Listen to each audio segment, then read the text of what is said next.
जय हिंद दोस्तों, कैसे हो आप सभी लोग। उम्मीद है मस्त और बिंदास होंगे और अपनी पढ़ाई को बहुत अच्छे से कर रहे होंगे।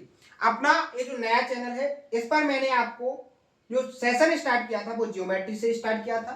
ज्योमेट्री में सबसे बेसिक कॉन्सेप्ट जो point, line, line segment, angle, angle bisector और बहुत सारे जैसे वर्टिकली अपोजिट एंगल, इन सभी एंगलों के बारे में जो बेसिक कॉन्सेप्ट हैं बहुत अच्छे से कंप्लीट करवाए थे। तो उम्मीद है आप सभी लोगों ने उन कॉन्सेप्टों को बहुत अच्छे से नोट किया होगा और उनका रिवीजन किया होगा। मैंने आपको दो बहुत ही इंपॉर्टेंट कॉन्सेप्ट बताए थे जिन पर एग्जाम में क्वेश्चन क्रिएट होता है। एक तो आपको कॉम्प्लीमेंट्री एंगल, जो ऐसे एंगल होते हैं दो जिनके सम करने पर उनकी जो वैल्यू निकलती है वो 90 डिग्री होती है। दूसरा जो कॉन्सेप्ट बताया था वो बताया था मैंने आपको सप्लीमेंट्री एंगल, यानी कि ऐसे दो कोण जिनकी वैल्यू का सम क्या हो जाए 180 डिग्री हो जाए। ऐसे दो एंगल जिनकी वैल्यू का सम कितना हो जाए 180 डिग्री, तो वो दोनों एक दूसरे के क्या कहलाएंगे अपने सप्लीमेंट्री एंगल, यानी कि समपूरक कोण। इन दो कॉन्सेप्टों से रिलेटेड जो तीसरा कॉन्सेप्ट मैंने आपको समझाया था वो क्या समझाया था कि अगर आप सप्लीमेंट्री एंगल और कॉम्प्लीमेंट्री एंगल का आप डिफरेंस लोगे, डिफरेंस का मतलब क्या होता है, डिफरेंस हमेशा पॉजिटिव होता है, डिफरेंस ऑलवेज पॉजिटिव। ठीक है, तो ऐसे दो सप्लीमेंट्री एंगल लो और कॉम्प्लीमेंट्री एंगल लो और इनके बीच का जो डिफरेंस होगा वो ऑलवेज क्या होता है 90 डिग्री होता है। तो ये तो जो थ्योरी थी, जो कॉन्सेप्ट थे, वो लास्ट के सेशन में मैंने आपको कंप्लीट करवाए थे। उम्मीद है शानदार तरीके से आपको समझ में आए होंगे और आपने बहुत अच्छे से उनको प्रैक्टिस भी किया होगा। इन्हीं कॉन्सेप्टों से रिलेटेड मैंने आपको 5 क्वेश्चन भी प्रैक्टिस करवाए थे कि इनसे कैसे क्वेश्चन क्रिएट करता है एक एग्जामिनर। ठीक है, आज उससे आगे की जो क्वेश्चन है, जो लैंग्वेज है, जो टाइप है, अलग अलग लैंग्वेज से अलग अलग कॉन्सेप्ट से क्वेश्चन कैसे क्रिएट करता है बहुत अच्छे से आपको समझ में आएगा। आप बहुत शानदार तरीके से प्रैक्टिस करोगे और अपने सिलेबस को कंप्लीट करोगे। आप किसी भी एग्जाम के सिलेबस को लेकर बैठ जाना, 100% आपका कंप्लीट रहेगा। ठीक है, आप यहां देखो जो क्वेश्चन है उसको कैसे सॉल्व करते हैं। जो कॉन्सेप्ट है वो मैंने लास्ट के सेशन में आपको कंप्लीट करवाए थे।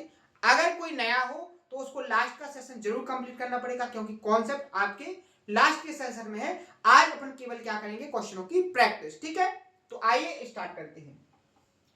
एग्जामिनर ने क्वेश्चन में क्या कहा है आप उसको ध्यान से समझना। एग्जामिनर कहता है कि कोण ए का समपूरक कोण है जो वो क्या है, उसके कोटि पूरक कोण से दुगने से क्या है आपका 40 डिग्री अधिक है।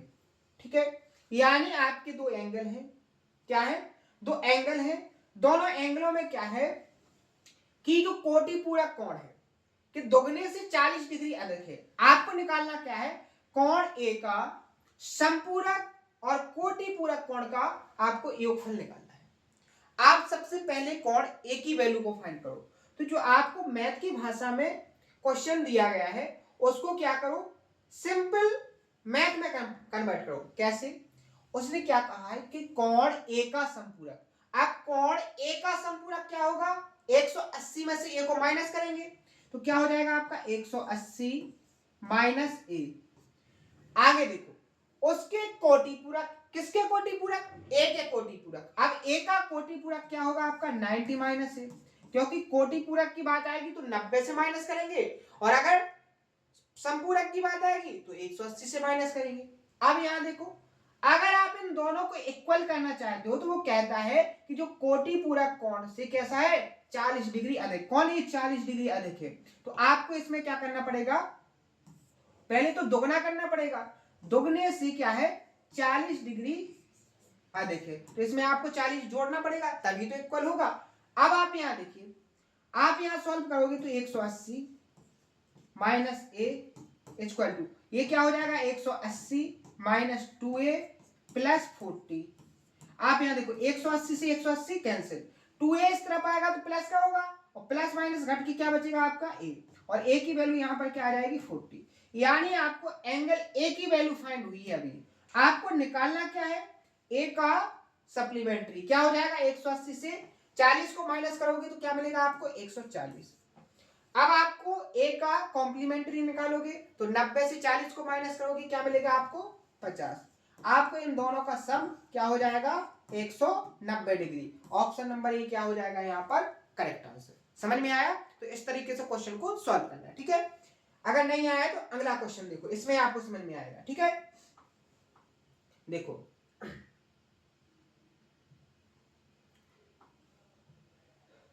क्या है, कोणों का निम्नलिखित में से कौन सा समुच्चय त्रिभुज क्या है ट्रायंगल को बनाता है।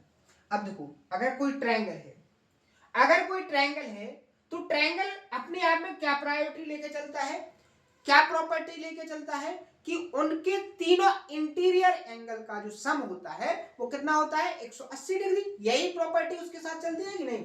तो आप यहां देखो क्या पहले ऑप्शन में 180 हो रहा है, 60 40 100 180, यानी ये तो सही है। 60 और 50 110 80 90, यानी 190 एलिमिनेट हो जाएगा। यहां देखो 70 और 30 100, 100 और 60 क्या हो जाएगा 160, यानी 180 नहीं बना रहा, एलिमिनेट हो गया। यहां देखो 8 और 80 और 70 150, 150 में अगर आप 60 को जोड़ोगे तो 210, यानी ये भी क्या हो गया आपका एलिमिनेट। तो इस तरीके से आपका केवल ऑप्शन नंबर ये क्या है ट्रायंगल को फॉलो करता है, ट्रायंगल के तीनों एंगल को बनाए, ठीक है। समझ में आ गया? अगले क्वेश्चन को देखो, यहां देखो क्वेश्चन को, एग्जामिनर क्या कहता है कि दी गई आकृति में आपको जो डायग्राम दिया है ट्रायंगल एबीसी में, एंगल जो थीटा है उसकी वैल्यू कितनी दी गई है 80 डिग्री। आपको अन्य दो में से प्रत्येक कोण की वैल्यू को फाइंड करना है, ठीक है। आप यहां पर बताइए डायग्राम में आपको कुछ नजर आया है? यहां देखो इस एंगल की वैल्यू तो 80 डिग्री हो गई। अब इन दो कोणों की वैल्यू का सम कितना बचा है आपका 100, बचा कि नहीं बचा, क्योंकि ट्रायंगल के तीनों कोणों का सम 180 होता है। आप यहां पर देखो AC और AB तीन तीन दी गई हैं, यानी दोनों इक्वल साइड हैं, और अगर इक्वल साइड हो तो उनके आमने सामने के जो एंगल होंगे वो भी कैसे होंगे इक्वल, यानी जितना ये एंगल होगा उतना ही ये एंगल होगा, यानी दोनों का सम कितना है 100। तो दोनों क्या हो जाएंगे 2 से डिवाइड, कितना हो जाएगा 50 50, ये भी 50 हो जाएगा आपका और ये भी आपका 50 हो जाएगा। तो ऑप्शन नंबर डी यहां पर क्या हो जाएगा आपका करेक्ट आंसर, ठीक है। समझ में आया? आगे बढ़ जाए, नेक्स्ट क्वेश्चन क्या है, एक त्रिभुज के दो कोण बराबर हैं, ठीक है। उसने क्या कहा है कि एक जो ट्रायंगल है, एक जो ट्रायंगल है उसके दो कोण हैं वो कैसे इक्वल है, और तीसरे कोण की जो वैल्यू है वो 70 डिग्री है।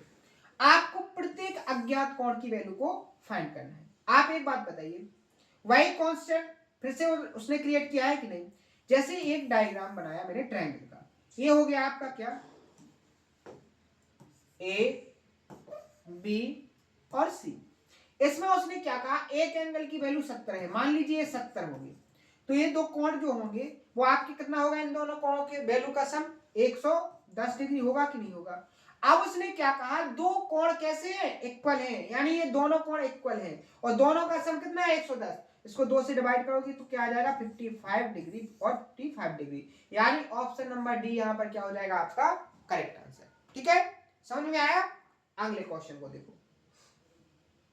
यहां देखो उसने क्या कहा, शानदार तरीके से क्वेश्चन को एग्जाम में क्रिएट करता है, बस आपको उसकी लैंग्वेज डाटा और उसके अंदर का कॉन्सेप्ट समझ में आना चाहिए। आप बहुत शानदार तरीके से विद इन टाइम के अंदर सॉल्व करोगे, ठीक है। क्योंकि एक एग्जाम में क्वेश्चन कैसे क्रिएट करेगा कि वो उस टाइम के अंदर सॉल्व करना पॉसिबल हो, ऐसे एक भी क्वेश्चन को क्रिएट नहीं कर सकता है वो, उसके ऊपर भी पाबंदी होती है कि जो टाइम से ज्यादा समय ले, एग्जाम में जो टाइम दिया है उससे ज्यादा टाइम लेगा क्वेश्चन, तो उसको एग्जामिनर दे ही नहीं सकता। एग्जाम में वही क्वेश्चन आता है जो टाइम के अंदर सॉल्व करना क्या हो पॉसिबल, ठीक है। हर एक एग्जामिनर जो क्वेश्चन क्रिएट करता है वो एक बहुत अच्छे से सोच समझ कर देता है कि टाइम के अंदर सॉल्व होगा कि नहीं होगा, ठीक है।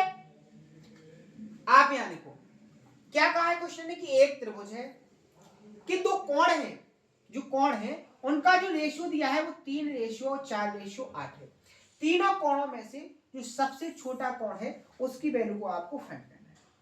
सबसे पहले तो आप एक बात बताइए, अगर कोई रेशियो दिया है, जैसे आपको 2:3:4 5 दिया है। तो आप एक बात बताइए कि अगर कोई वैल्यू रेशियो में बड़ी है तो वो एग्जैक्ट वैल्यू में भी बड़ी होगी। कैसे? मान लीजिए इन तीनों का सम आपको क्या दिया है, 100 दिया है। क्या दिया है? 100। यानी 2x, रेशियो को हटाते हैं, कोई ना कोई वेरिएबल लगाते हैं, 3x प्लस 5x, 5 और 3 8 हो तो 10, यानी 10x की वैल्यू कितनी है? 100। 10 को डिवाइड में जाएगा तो क्या हो जाएगा? x की वैल्यू 10। आप 2x की वैल्यू निकालोगे 20 आएगी, 3x की वैल्यू 30 आएगी और 5x की वैल्यू 50 आएगी। तो आप यहां पर देखोगे जो रेशियो में बड़ी वैल्यू होगी वो एग्जैक्ट वैल्यू में भी कैसी वैल्यू आएगी? बड़ी आएगी। तो यहां से आप समझिए, अगर आपको जो एंगल दिए गए हैं वो 3 रेशियो 4 रेशियो 8 दिया है और आपको सबसे छोटे एंगल की वैल्यू को फाइंड करना है, तो जो रेशियो में छोटी होगी वो आपकी एग्जैक्ट वैल्यू में छोटी होगी।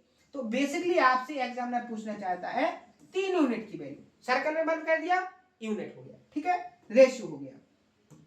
आप यहां देखो 8 और 4 12, 12 और 3 15, 15 यूनिट की जो वैल्यू होगी वो कितने के बराबर होगी? 180 के, क्योंकि ट्रायंगल के तीनों कोणों का जो सम होता है वो 180 डिग्री होता है।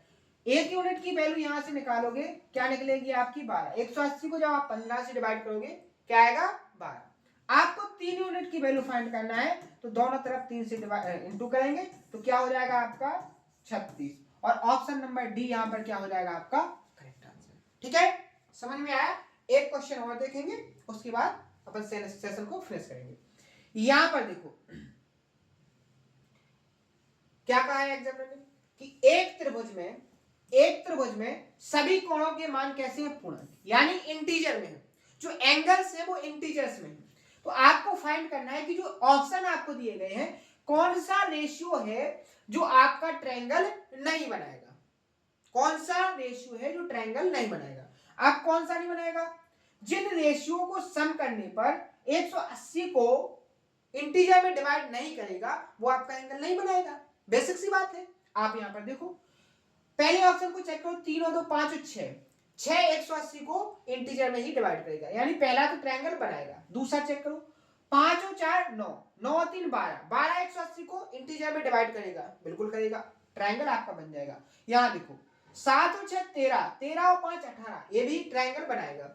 यहां देखो 7 और 6 13, 13 और 8 कितना हो जाएगा? 21, 21 180 को इंटीजर में डिवाइड नहीं करेगा। तो इस तरीके से आपका जो आंसर होगा डी करेक्ट हो जाएगा, क्योंकि ये ट्रायंगल नहीं बनाएगा।